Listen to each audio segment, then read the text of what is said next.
Hey guys, it's Heather here, and guess what? I'm back at you again with another base building video for the new Clash of Clans update that includes the bomb tower and also all the new changes that have come about with regards to double giant bombs and the Teslas.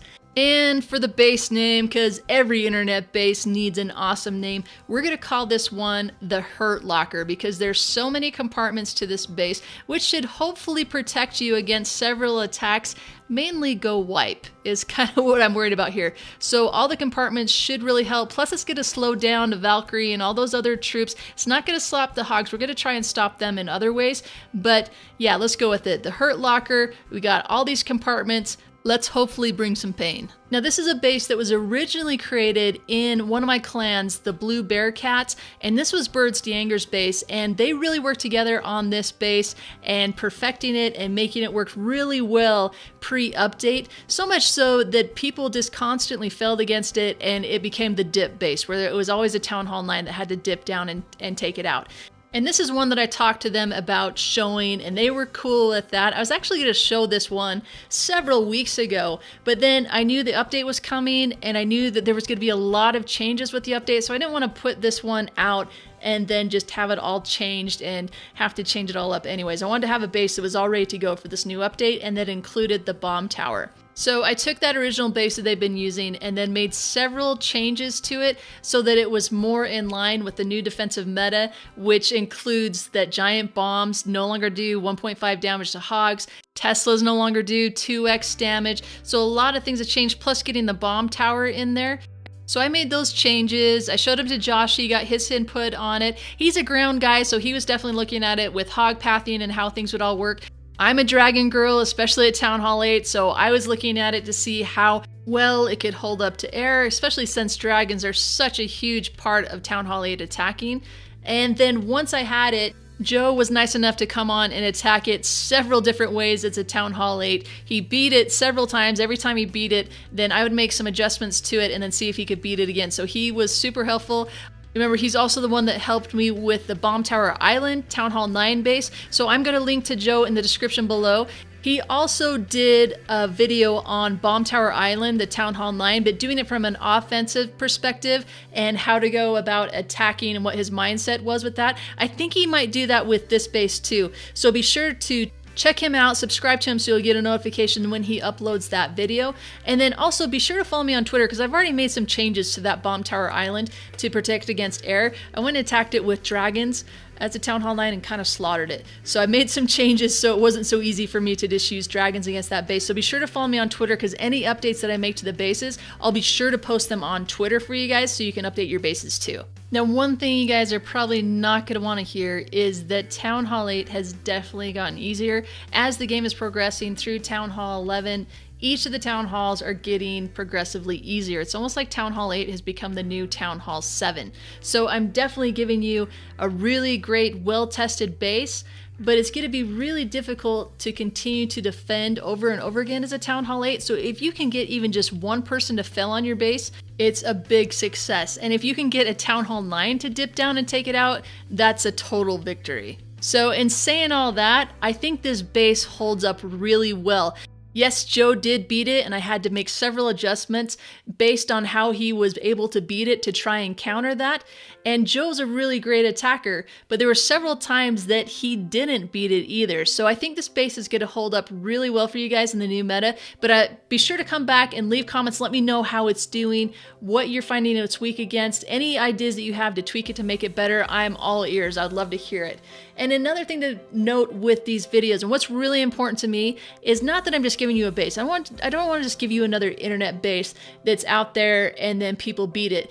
Hopefully this video is so much more than that. What I really want to give you guys is some base building tips so you can take parts of this base and examples from this base and then create your own base, because that's really when you're going to succeed, is when you're creating your own defense, and then when people attack it and break it down, you're able to make adjustments to it. I really feel like that's a part of the game that's missing for so many of us, and so that's why I'm so passionate about it, because I feel like the better the defensive meta is, the better the game is going to be. It's just going to be better for all of us. We're going to have tougher bases to attack. And I feel like that's what makes it really difficult to get true balance in Clash of Clans, because we're dependent on how good people are as defensive builders just as much as we are on how good people are at attacking. So people may think that an attack is just incredibly OP, but really what it is that people haven't caught up and built a defense that can defend against it. So if you can get started on being a really good base builder at Town Hall 8, you're going to have a lot of success later on in the game. Now, as you're looking at this base, there's several things that I want to point out. First, let's talk about air attacks. The air defenses are in the center, and air defenses are also guarded by seeking air mines. And even though this isn't a traditional anti-3-star base because we have the town hall in the center, both the town hall and the clan castle are in the center, basically because we need some high hit point buildings in the center there for dragons to chew on. You could also use storages in there. There's just, you gotta have some buildings that the dragons are gonna get hung up on, especially if they're using 2 lightning and an earthquake to take out one of the air defenses, which means that they only have 1 rage for their dragons to get through the rest of the base. So having those high hit point buildings in the center is going to be really helpful to stopping those dragons. It also helps if you're going to be attacked by Go Wipe. We'll get into that a little bit later. You can also see that the air sweeper is protecting those air defenses. Either they need to attack from behind the air defense, which means they have to go through the town hall and the clan castle to get to the final 2 air defenses as a dragon, or they're going to have to be going at the sweeper. So this is good placement for your air defense and your air sweeper. The other thing that's good about this is all of the air defenses are covered by several archer towers, and archer towers are really good against the dragons as well as the Teslas. Now we do have the Tesla farm down in the south. I tried to keep the Tesla farm close to the Barbarian King. That seemed to work out really well, both for air attacks and especially for the ground attacks. If you can get the Barbarian King in there with the Teslas and being able to one-hit everything, seemed to work out really well. As far as clan castle troops go for this, I ended up putting a dragon in it just to guard against air attacks that much better. You could also do like a baby dragon Valk combination, but I think you need to definitely keep something in there that's gonna hit air. And so either dragon or baby dragon, you should be good with that combination. The small bombs I have on the outside, 1 space away from the walls, just trying to trip up wall breakers. Notice where your base is getting attacked, where the entry is usually coming in, and try and place the small bombs there, and that's what I did on this base. Now, as far as giant bombs go, you really don't need to use double giant bombs anymore. This base still does have a double giant bomb, and I actually did get Joe on one of his attacks making some bacon, which was kind of crazy. I didn't think that was going to happen anymore. It made bacon even though he was in a hill with that. But what you really want to do with your giant bombs is probably spread them throughout the base so you're creating multiple areas where troops need to be healed. Now down in the south, the bomb tower and the last giant bomb are kind of close together. What you could do is probably switch that double Tesla around with the single Tesla in the giant bomb area, move the Barbarian King over as well, and that would spread out those bomb areas a little bit further, just kind of depending on what you think is working best for you. Now also down in the south and the southeast side, that's where I have the red air bombs, because that seemed to be the most likely place where you were going to enter in with your clan castle loons if you're doing a dragon attack. And so I really wanted to use those air bombs to take out the balloons the best I could, and it seemed to work pretty well on several of those air attacks. The skeleton traps are set to ground and they're close to the perimeter in hopefully the likely places where they're going to enter in with hogs, so you can get those skeletons into play right away.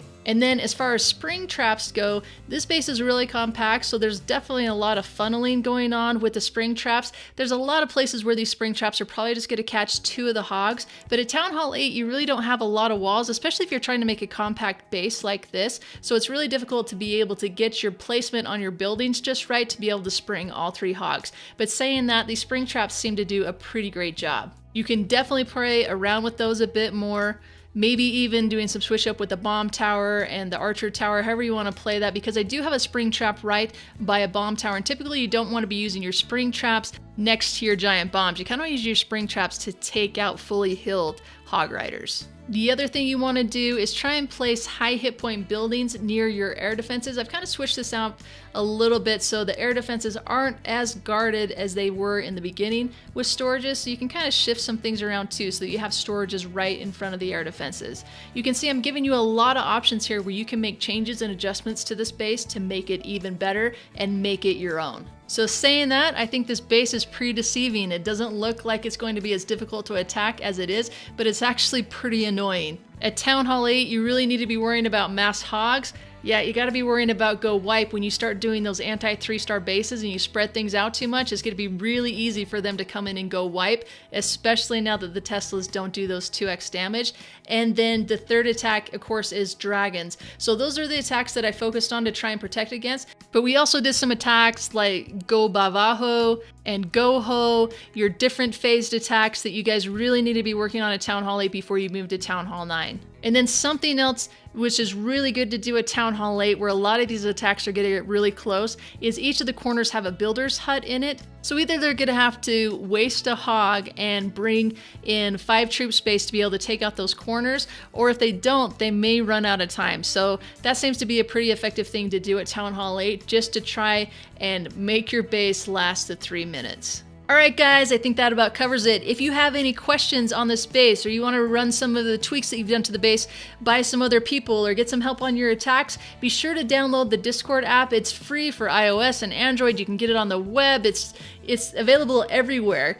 And then once you have the Discord app, you can join the room by going to classtutor.com/Discord. That's going to forward you right to my Discord room, and there's a lot of really cool people in there that would love to help you out, and it's just a great place to go chat with other like-minded clashers. Just click on the description down below. I'll link to everything I'm talking about down there. Also, like I said, check out Joe's channel so you can get some tips on how to scout bases and his mindset when attacking bases like this. And let me know what you think about this series, if I should keep doing this, and hopefully Joe will be along for the ride because he's a really great attacker and I really appreciate all the feedback he's been giving me. So if you like this video, like it, and if you love it, subscribe, because I'm going to be coming back at you again with even more Clash videos. Hopefully all the Clash videos that you're really looking forward to is going to be found on this channel, so be sure to drop me a sub and follow me on Twitter, and I'll catch you next time.